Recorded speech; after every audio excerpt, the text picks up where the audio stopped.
Good morning, Cabot High. I'm Eli Kreider. And I'm Luke Wooten. Once again, here's Mr. Fasanelli with this week's message. Good morning. What a great first week we've had. We've had quite a few changes, but all of you seem to have adjusted well and are settling into your new schedules. I do realize that anytime there are changes, there are also periods of adjustment. And with the second week of school winding down, I'm proud to say that things seem to be getting a little less hectic. But there are a few reminders that I would like to share with you as we move forward into our third week of school. First, if you're still contemplating a change in your schedule, time is running out. Your green schedule change form is due to your counselor by this Friday, August the 30th, if you intend to change any of your classes. If you have any questions, you can always email your counselor. Remember that if you drive to school, you must purchase a parking pass. If you've already purchased your parking pass, thank you. But if you are currently driving to school and you do not have a parking pass, the deadline to purchase is this Friday, August the 30th. The cost is $25, and you have to have your proof of insurance, your driver's license, and your registrations. You also need to know your license plate number. You can purchase your parking pass in the office before school, during lunch, after school, between classes, or during 2B1. You may also purchase your parking pass online at cabotschools.org. This Friday is our first football game, and it is at home against the Fayetteville Purple Dogs. To help us get ready for the game that night, we are going to have a pep rally in the courtyard during 2B1 on Friday. Teachers, when the 9:40 bell rings to end second period, send your students to the courtyard. Students, leave your backpacks and your belongings in your second period class. You will be able to return after the pep rally to pick up your belongings. And students, we would love for you to come to the game Friday night in support of our Panthers. Just remember, when you do come, you are representing Cabot High School. And please do not bring baby powder, artificial noisemakers, or like bullhorns and speakers. And absolutely no face paint. There's one last item that I do need to mention, and I need the teachers and the students to help us with this. As all of you know, all of our doors are locked during the day, except for during class changes. This has been one of our most difficult and challenging changes. The doors are locked for your safety and security, and it is being done because it is state mandated. In other words, we're required by law to have all of our exterior doors locked throughout the day.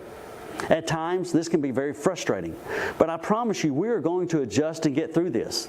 As I mentioned previously, changes are not easy and can take time to get used to. There are a few things that we can do to make this adjustment easier and more beneficial for everyone. Moving forward, there are going to only be 2 doors accessible in the main complex during classes. If you're in an outer building and you're called to the main complex, you need to use either door number 2, which is the door located by the math wing side, which is by the entrance to the media center. The other door is door number 3, which is located on the social studies wing side, which is by the exit door of the media center. Please, if you're called to the office during class, use one of those 2 doors to enter the main complex. Teachers, after this week, please start limiting your students leaving your classroom during instructional time. Student schedules should be set after this week, and most of our Chromebook issues have been resolved. So hopefully the comings and the goings are going to get fewer and fewer. This is especially hard on our office staff.